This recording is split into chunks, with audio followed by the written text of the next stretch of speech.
নমস্কাৰ পোনপ্ৰথমে আপোনালোকক মই মোৰ নতুন ইউটিউব চেনেললৈ স্বাগতম জনাইছোঁ আজি মই মোৰ প্ৰথমটো ভিডিঅ' আপোনালোকলৈ আগবঢ়াইছোঁ আজি আমি আহি আছোঁ হাপেখাটিৰ পৰা শিৱসাগৰলৈ কিয় আহিছোঁ এই সকলোখিনি এই ভিডিঅ'টিৰ জৰিয়তে শেষলৈকে দেখাবলৈ চেষ্টা কৰিম অনুগ্ৰহ কৰি আপোনালোকে ভিডিঅ'টো অকণো স্কিপ নকৰাকৈ চাই থাকিব বুলি আশা কৰিলোঁ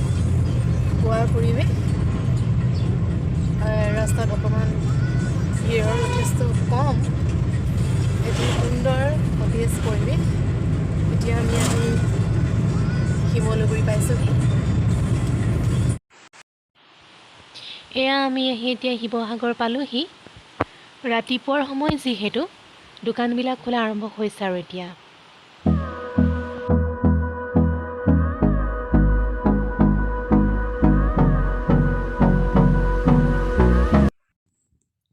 এয়া আমি এতিয়া শিৱদৌলৰ কাষেদি আহি আছোঁ দেখিলেই ভাল লাগে এটি সুন্দৰ পৰিৱেশ আহোম স্বৰ্গদেউৰ দিনতে সঁচা দৌল দেৱালয় বিভিন্ন কীৰ্তিচিহ্নবোৰ দেখিলে সঁচাকৈ মন প্ৰাণ ভৰি আহে এই পুৰণি ঐতিহ্যবোৰ আমাৰ গৌৰৱ আমাৰ সম্পদ শিৱদৌলৰ কাষতে লাগি আছে শিৱসাগৰ পুখুৰী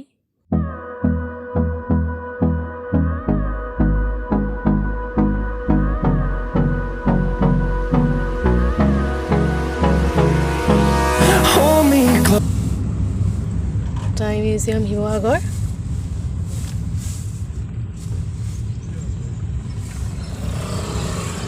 এতিয়া আমি শিৱসাগৰ যুৱদৌল প্ৰাংগণৰ সন্মুখত আহি উপস্থিত হৈছোঁহি আমাৰ অহাৰ উদ্দেশ্য হৈছিলে আমি ফেচবুক সাহিত্য চৰ্চাৰ অন্যতম এটি জনপ্ৰিয় গোট দিগবলৰ সাহিত্য চৰ্চাৰ প্ৰথম বাৰ্ষিক অধিৱেশনত অংশ লোৱাৰ উদ্দেশ্যে আজি আমি আহি শিৱসাগৰত উপস্থিত হৈছোঁহি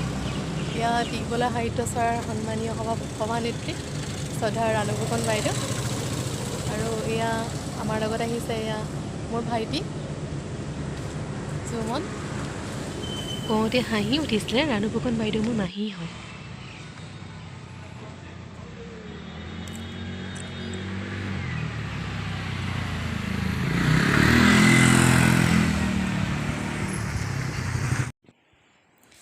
এয়া আমি যুৱদৌল প্ৰাংগণৰ সন্মুখ ভাগত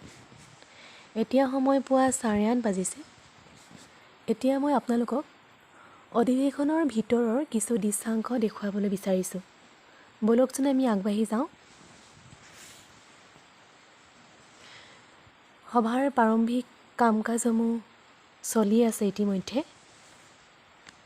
দূৰ দূৰণিৰ পৰা অহা আমাৰ সতীৰ্থসকল ক্ৰমান্বয়ে এজন দুজনকৈ প্ৰায় পাইছেহিয়ে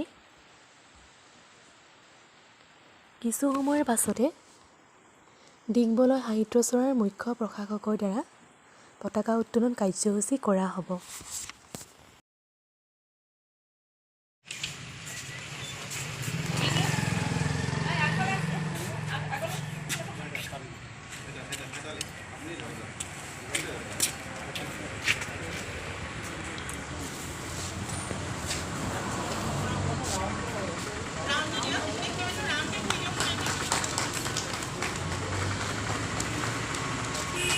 দুৰনি বন্ধু এই যাত্ৰা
এতিয়া ডিগবলৰ সাহিত্যচৰাৰ বাৰ্ষিক অধিৱেশনখনিত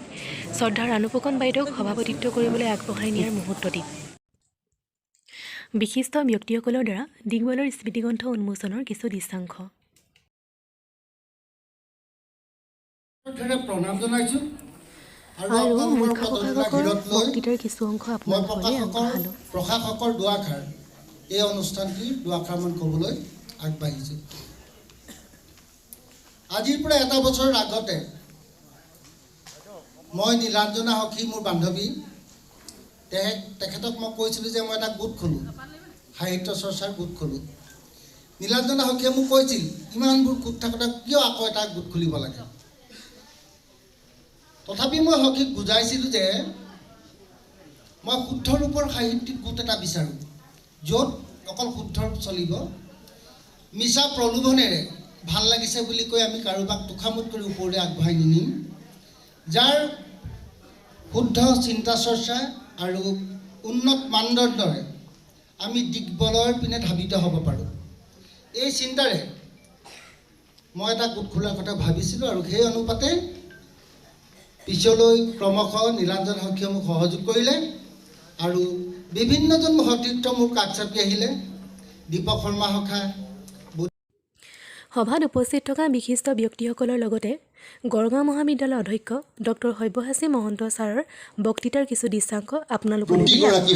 সদস্যাৰ প্ৰতি আন্তৰিক ধন্যবাদ আৰু কৃতজ্ঞতা জ্ঞাপন কৰিছোঁ। তেওঁলোকে সোঁতৰ বিপৰীতে গৈ ব্যতিক্ৰমী চিন্তাৰে আমি যে এটা মাধ্যমক যে আমি সৃষ্টিশীলতাৰ কেন্দ্ৰৰূপে গঢ়ি তুলিব পাৰোঁ, সৃষ্টিশীলতাৰ ক্ষেত্ৰৰূপে গঢ়ি তুলিব পাৰোঁ, সেয়া সাহিত্য চৰা ডিগবলয় সাহিত্য চৰা অসমে প্ৰমাণ কৰি দেখুৱালে। গতিকে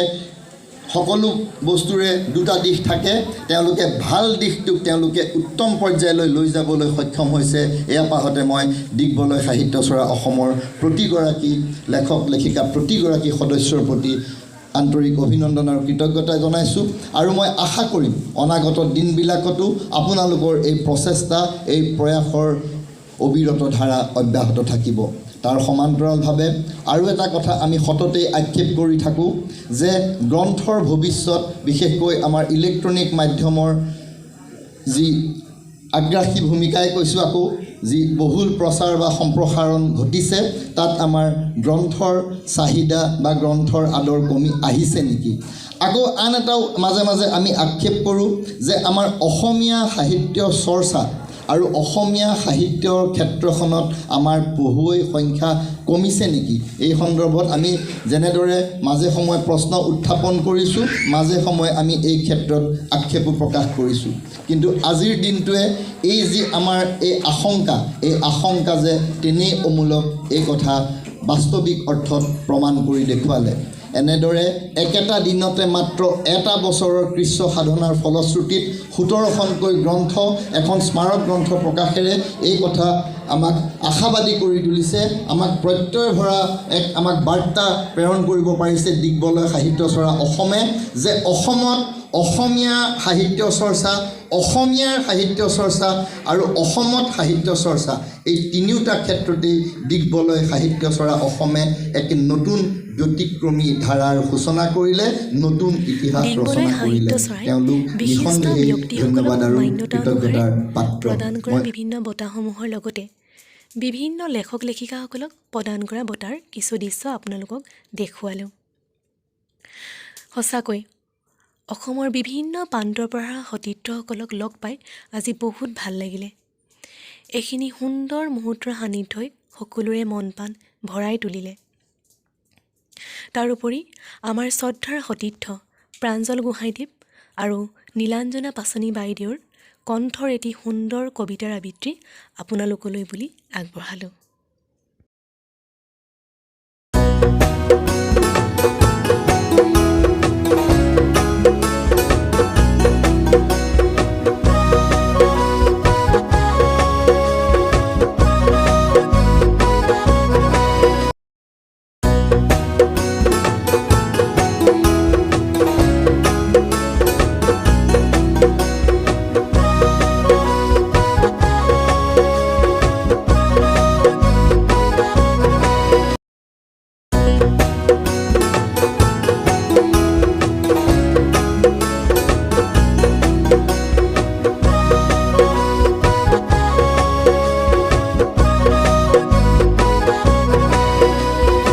ডিগিবলৈ ডিগিবলৈ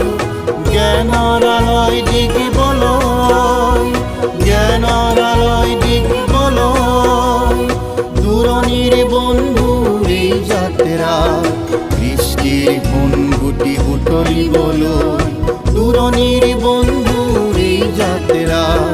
কৃষ্টিৰ গুণগুটি বুটলিবলৈ নাগিনীৰ আচলৰ আৰ্ট শৈলী চাই কিন্তু কাণত বাৰে বাৰে বৰটো হৈ ফুটিছিল মোৰ চাউতাম বৰুৱাৰ সেই নিম্ন মানে মাৰ আৰু মাৰ আই এৰিয়াৰ কথা নকয় মানে গাত তাইৰ গৰম পানী গৰম তেল ভাল সমতাৰ কৌতে তাপত লোহা লগাইলে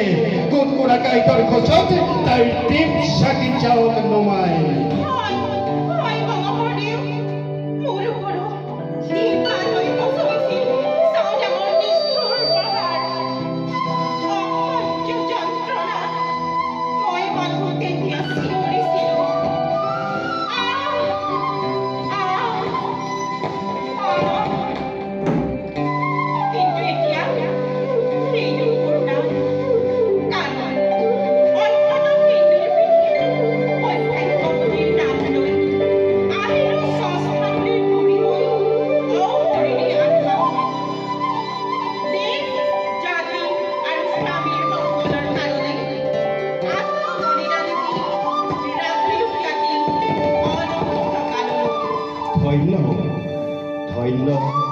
ধন্য জয়ৱতী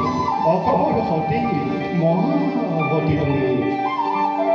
সিদিনালৈকে মহাবাহু থাকিব প্ৰবাহিত হৈ সিদিনালৈকে তোমাৰ গৰিমা গৌৰৱ দেখে বিদেশে থাকিব টকা বুকুৰ পলসতে ৰুই থলো আপোনালোকক মনৰ দাপোনত জিলিকি থাকিব শাৰী শাৰী তৰা চাকিৰ জিলিকি আমাৰ ডিগবৈ সাহিত্য চৰাৰ ১৭জনকৈ সতীৰ্থই তেওঁলোকৰ গ্ৰন্থসমূহৰো আজি শুভ উন্মোচন কৰে। তাৰোপৰি আজি মই লগ পোৱা মোৰ প্ৰিয় সতীৰ্থসকলৰ লগত তোলা কেইখনমান সুন্দৰ মুহূৰ্তৰ ফটো ইয়াতে সাঁচি ৰাখিলোঁ। ফ্ৰেণ্ডছ, যদি আপোনালোকে মোৰ ভিডিঅ'টি চাই ভাল পালে তেতিয়াহ'লে অনুগ্ৰহ কৰি কমেণ্ট এটা কৰি জনাব বুলি আশা কৰিলোঁ। পুনৰবাৰ আপোনালোক সকলোলৈকে মোৰ নমস্কাৰ জনাইছোঁ আৰু আজিৰ এই ভিডিঅ'টি মই ইমানতে সমাপ্ত কৰিছোঁ।